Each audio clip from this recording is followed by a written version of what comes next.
To talk about modifications of the database, part of database management system course.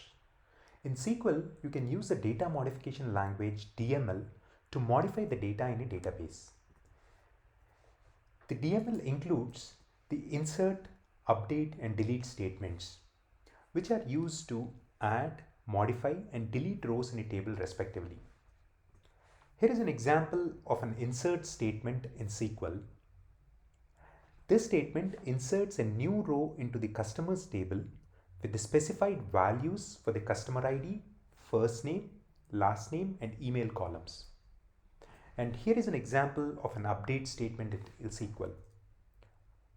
This statement updates the email column for the row with the customer ID of 123 in the customers table and sets it to the john.doe@example.com. Lastly, here is an example of a delete statement. This statement deletes the row with the customer ID of 123 from the customers table.